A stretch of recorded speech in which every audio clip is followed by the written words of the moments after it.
Hello everyone नमस्ते कोन्निचिवा म चाहिँ तपाईहरु सबैजना जापानिज भाषा फरर बोल्न जान्ने हुनुहोस् भन्ने चाहन्छु त्यसलाई जापानिजमा मिनासान गा निहोंगो ओ पेरा पेरा हानासिरु कोतो नोजोन्देइमासु भनेर भनिन्छ आज पनि हामीले JLPT एन्ट्री लेभलको एक्जाममा आउन सक्ने इम्पोर्टेन्ट 10 वटा भोक्याबुलरीहरु पढ्ने छौं हाम्रो पहिलो शब्द रहेको छ नोजोमु नोजोमु भनेको कुनै पनि कुरा विश गर्नु अथवा डिजायर राख्नु चाहनु भन्ने बुझाउँछ नोजोमु भन्ने यो खान्जीले आशा अथवा डिजायर भन्ने बुझाउँछ यो किबोमा पनि आउने खान्जी हो र पेरा पेरा भन्नाले फरर र बोल्ने भन्ने अर्थ दिन्छ है तपाईहरु सबैजना गाम्बार्ती गरेर फरर र जापानिज बोल्न सक्ने हुनुपर्छ है त अर्को शब्द रहेको छ ताइदो ताइदो भनेको एटिट्युड अथवा व्यवहार मान्छेले कस्तो व्यवहार देखाउँछ भन्ने कुरालाई ताइदो भनेर भनिन्छ है यो अगाडिको ताइ भन्ने खान्जीले स्टेट अथवा कन्डिसन भन्ने बुझाउँछ भनेदेखि यो दो भन्ने खान्जीले डिग्री भन्ने बुझाउँछ है व्यक्तिको अवस्था अथवा व्यवहारलाई ताइदो भनेर भनिन्छ निहोन देवा कोतोबा योरी ताइदोगा ताइसेचु देश भनेको छ है जापानमा चाहिँ कोतोबा भनेको शब्द भन्दा पनि योरी भनेको भन्दा पनि ताइदो भनेको व्यवहारका ताइसेचु देश भनेको महत्त्वपूर्ण हुन्छ जापानमा शब्द भन्दा पनि व्यवहार महत्त्वपूर्ण हुन्छ भनेर भनेको छ मान्छेले एउटा कुरा बोल्छ तर व्यवहारमा अर्कै गर्छ भने त त्यो त राम्रो मानिदैन हैन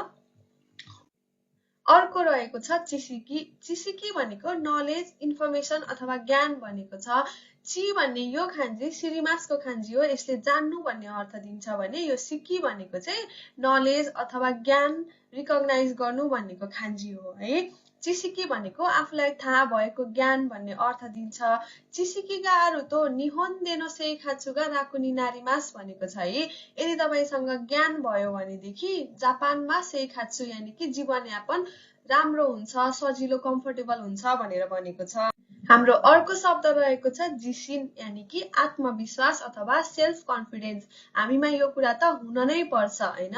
जी भनेको चाहिँ आफै सेल्फ भन्ने अर्थ दिन्छ भने यो सिन भन्ने खान्जीले विश्वास भन्ने अर्थ दिन्छ है आफूले आफैलाई विश्वास गर्ने आत्मविश्वासलाई जिसिन भनेर भनिन्छ साइस्यो वा जिसिनगा नाकात्ताकेदो इमावा सुकोसी हानासेमास भनेको छ है साइस्यो भनेको पहिले भनेको सुरुमा भन्न खोजेको है पहिला चाहिँ मलाई खासै आत्मविश्वास थिएन तर अहिले चाहिँ थोरै थोरै भए पनि बोल्न सक्छु भनेर भनेको छ सुरुमा जापानिज भाषा सिक्ने बित्तिकै त जिसिन हुँदैन पढ्दै जाँदाखेरि जिसिन पनि बढ्दै जान्छ हैन त त्यही भएर पहिले आत्मविश्वास थिएन तर अहिले थोरै भए पनि बोल्न सक्छु भनेर भनेको छ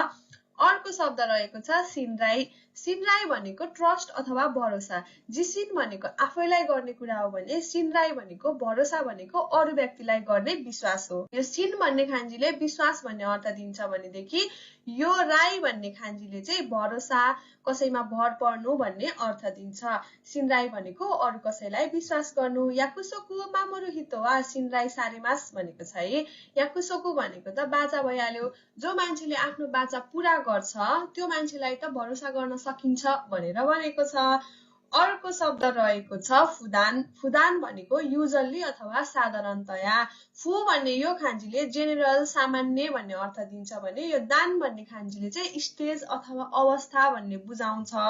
हैन सामान्य अवस्था प्राय जसो भन्दाखेरि फुदान भनेर भन्न सकिन्छ है फुदान वा कोम्बिनीले खानतान्नी गोहानो खाइमास भनेको छ है साधारणतया प्राय जसो म कोम्बिनीतिर नै खाना किन्ने गर्छु भनेर भनेको छ जापानमा प्राय जसो कोम्बिनीमा बेन्तो किन्दा नै एकदमै सजिलो हुन्छ सामान्यतया मान्छेहरूले त्यही गरेको हुन्छन्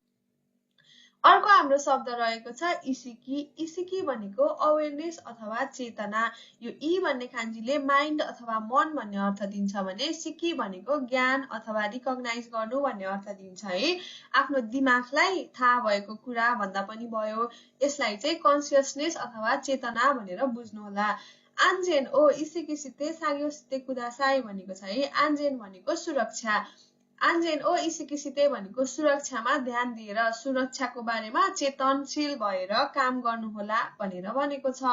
अर्को रहेको छ जिउयो जिउयो भनेको इम्पोर्टेन्ट महत्त्वपूर्ण कुरालाई जिउयो भनेर भनिन्छ यो जिउ भन्ने खान्जी त ओमोइको हेभी भन्ने खान्जी हो भनेदेखि यो भनेको चाहिँ निड आवश्यकता हुनुको खान्जी हो हैन गम्भीर आवश्यक छ भनेको एकदमै महत्त्वपूर्ण छ ठूलो भ्यालु छ त्यसको भन्न खोजेको है निहोन देवा जिखानो मामोरो कोतो गा तोतेमो जिउयो देस भनेको छ है। जापानमा चाहिँ समयलाई पालना गर्ने कुरा एकदमै महत्त्वपूर्ण कुरा हो भनेर भनेको छ। यो साँच्चीकै पनि यस्तै हुन्छ,